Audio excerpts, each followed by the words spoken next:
Hi guys, so welcome back to another video on Service Fabric. In this video we're going to start looking at actor services. So the definition of an actor is an isolated independent unit of compute and state which has single threaded execution. So the actor pattern is quite a common and popular pattern to use in concurrent or distributed systems where a large number of these actor entities can execute simultaneously and independently of each other. So it's a common framework used to simplify how these systems work, as the actors are all single-threaded and represent an individual entity. You might look at using actors if your project involves a large number of small, independent, isolated units of state and logic. So for instance, you might have a large number of products, all which have a small amount of state, say their ID, their type, their name, their quantity, and these products don't really interact with each other, but we have a large number of them. They also prove to be useful when we want to work with single-threaded objects that do not require significant interaction from external components. So it wouldn't be a good idea to use actors if we want to query state across a large set of actors. In Service Fabric, each reliable actor service we write is actually a partitioned reliable stateful service. So the actor services are just built on top of the stateful reliable services. And Service Fabric has its programming model to support the use of actors. So we can do very similar things like we saw with the stateful services. We can communicate to actors using remote procedure calls. We can store data using the state manager on actors. So let's jump into a basic application. For this, we're going to create a new Service Fabric application. We're going to simply call it product actor application. We're going to click create, and the service we're going to add is an actor service, and we'll just simply call this product actor service.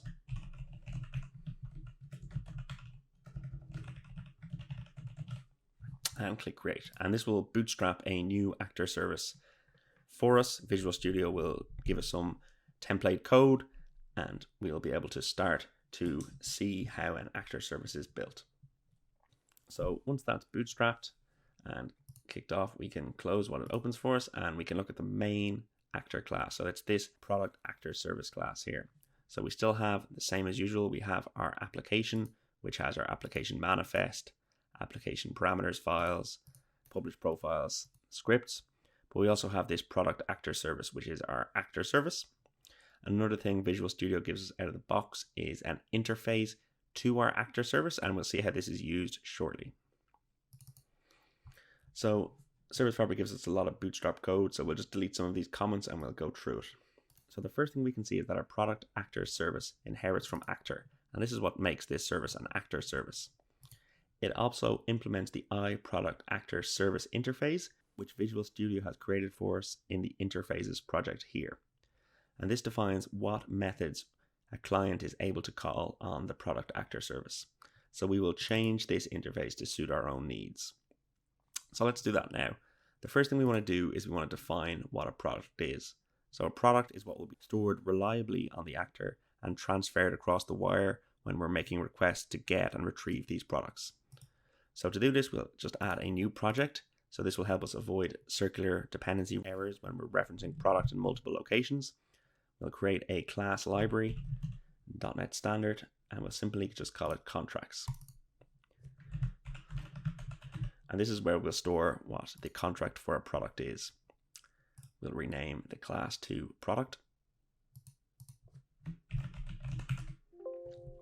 And just like all the other things we're storing in Service Fabric, we want to make sure this is serializable. So we'll do this by adding the data contract annotation to the product. And then we need to define what properties the product wants. So we might have an ID property. We might have a name of the product, and that will be a string. And say we might also want a type, which for now we will define as a string, but in a real system this might be some type of enum or something. And we also want to make these properties serializable, so we'll just annotate them with data member.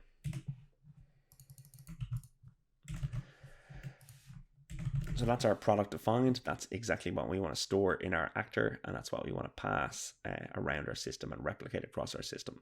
So we'll add a reference to this contracts project to our product actor service interfaces project, and then we'll add methods to the interface to allow us to work with this product.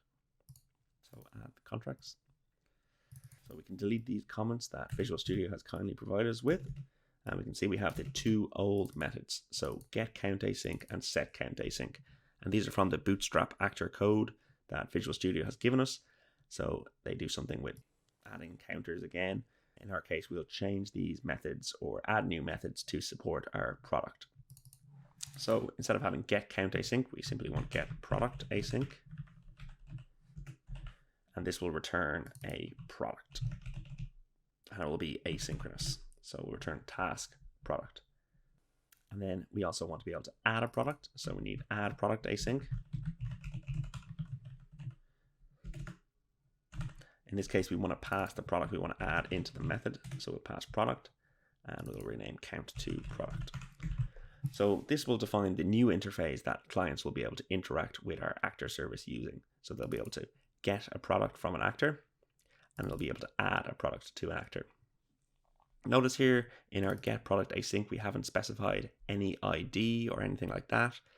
This is because when we're connecting to an actor, we connect using the actor ID, and then we have access to these methods.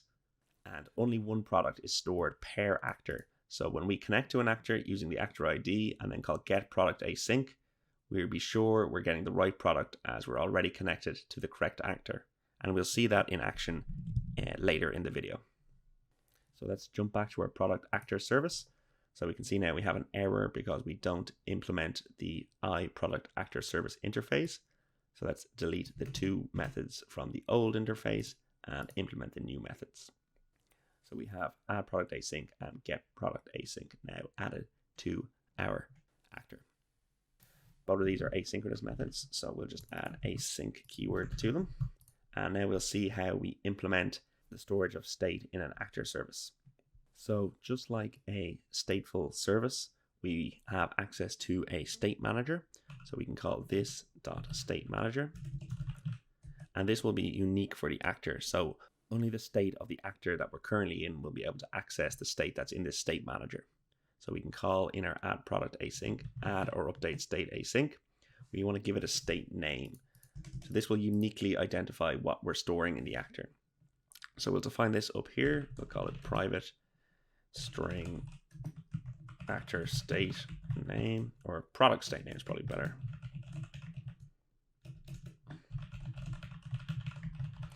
And we'll just call it product state. So we can store multiple different entities on a single actor, and each entity needs to be uniquely identified by a string. So in this case, we're storing a product on our product actor service, and we can access that using this string, but we might also want to add a second contract, so product extra info, and then we might have another string here called product state extra info.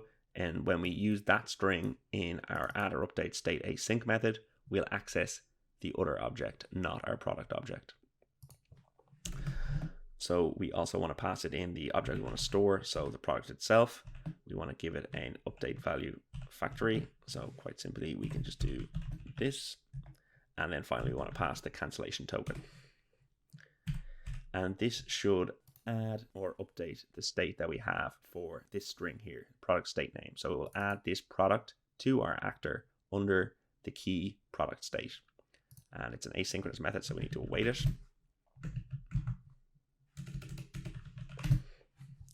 And finally, when we're finished this, we want to just save the state. So we want to call this .stateManager save state async. We want to pass the cancellation token.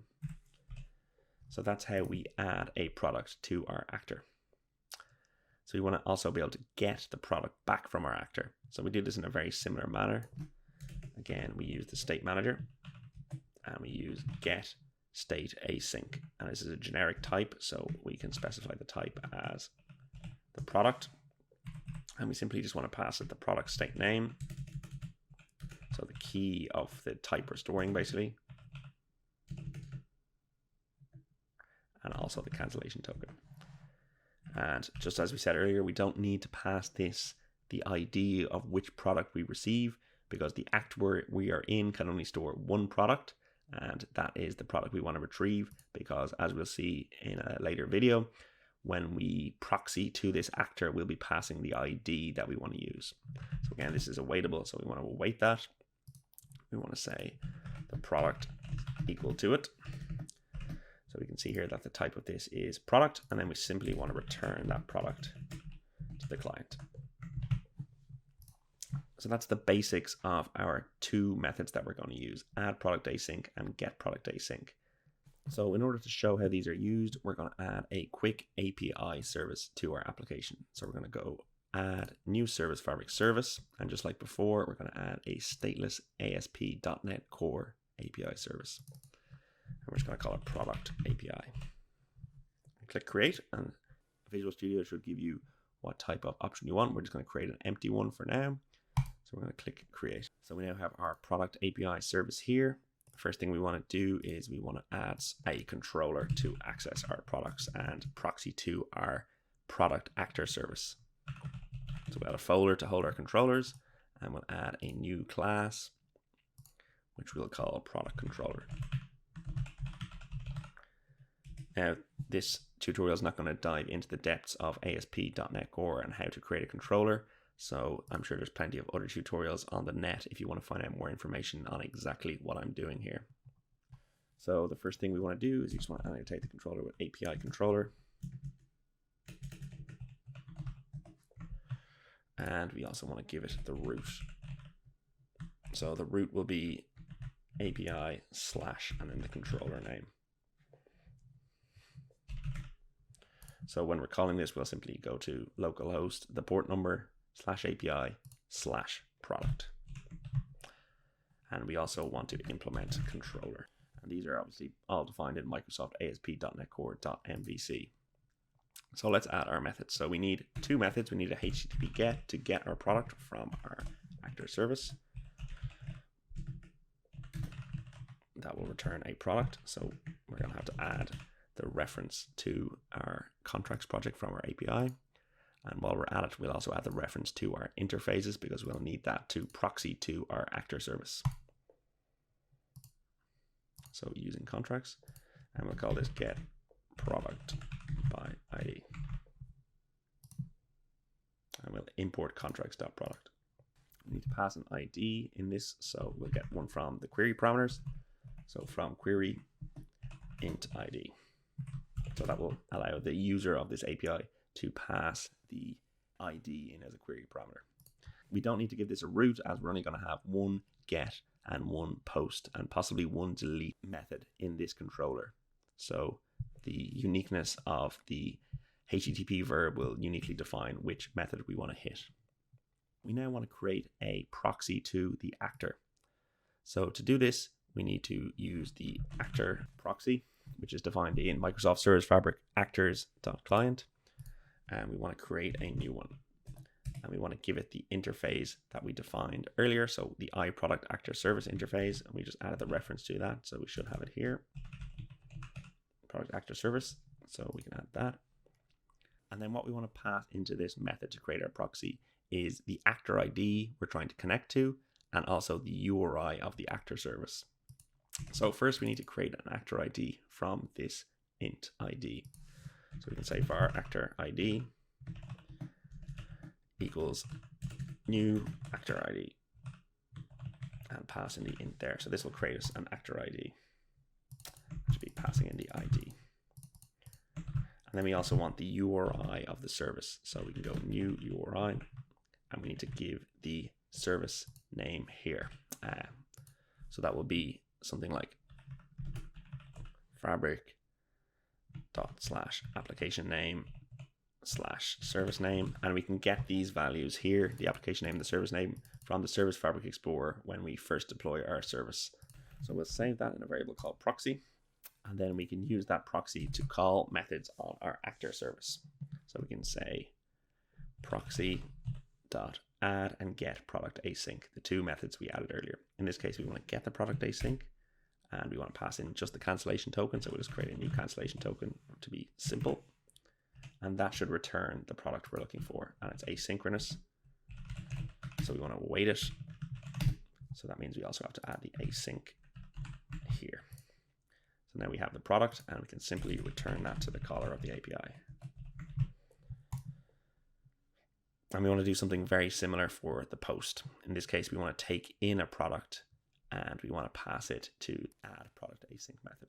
So we'll just copy this for now because a lot of it will be very similar. We'll change it from HTTP GET to HTTP POST. Instead of calling it get product by ID, we'll call it add product. We don't need the ID by ID. And instead of getting the ID from the query, we'll get the whole product from the body.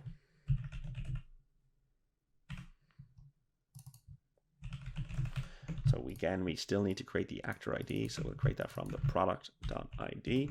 So that means the actor will be created using the ID of the product here. So this will mean the actor ID will be the product ID, which will allow this to work here because we simply give it the product ID and it knows which actor to connect to. So we create the proxy in the exact same way.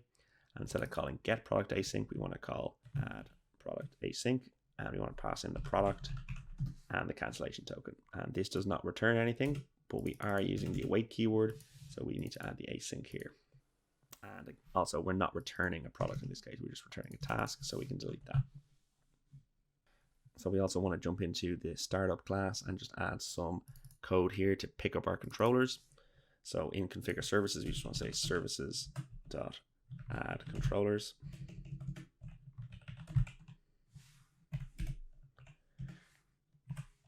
And then down in the configure method, instead of having this, we just want to simply add endpoints.map.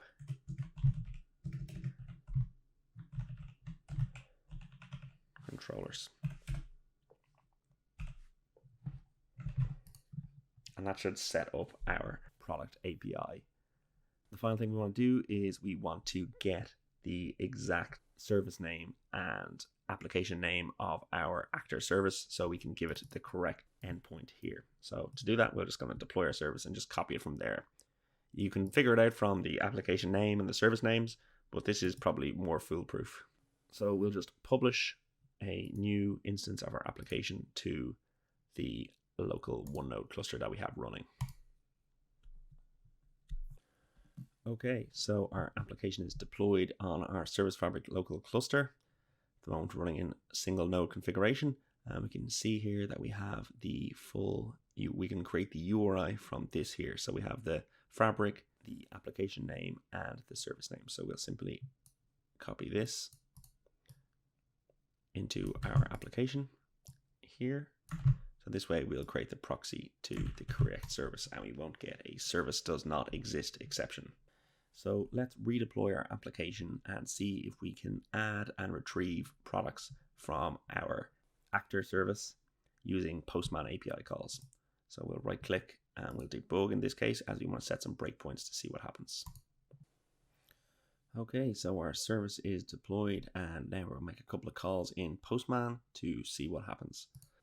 So I've set up two calls here. I've set up a post to API/product on the port 8515, which would be defined in the service manifest of our API service.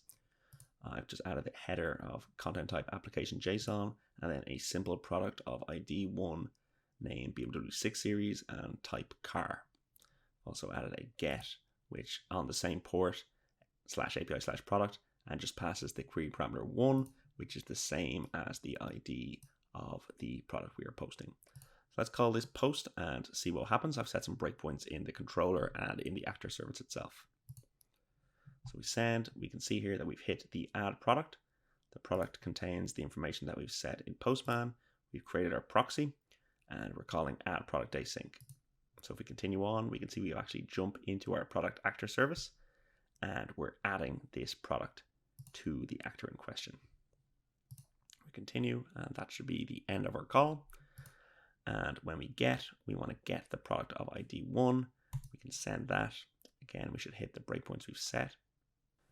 So here we've hit the breakpoint in our controller. This will jump into our service. It will retrieve the product as we haven't passed the ID, but we know we're in the correct actor. Continue, and that should be returned to the client. We can also say, for instance, in this get recall, change the product ID we're passing into 2, and we know that we haven't added a product with ID 2, which means that in our post call we haven't yet created a actor with the ID 2. So actors are kind of first created and activated when they're first called. So if we haven't created a proxy to an actor yet, the actor will be created on the first call. So this here will create the actor on the get call, so the actor will exist, but nothing will have been added to the product state dictionary here. So when we call get request, we should come in here to try and get the state from the product state name, but we won't have any state added as we haven't called add product async. So the actor itself will exist because it's first created when we call it, and in this case we're first calling it with a get request, but because we haven't added anything to state, we should see a kind of a state not found exception. So we'll try that out now. We'll call it for product ID 2, send it. As you can see, it hits the controller here, but as expected we get a error. So actor state with name product state was not found. So thanks for watching this video, guys. I hope you learned a lot about actors. In the next video, we're going to look at some more details about actors, including how we can hook into different overrides of actor methods, deleting actor state, and using actor timers and reminders.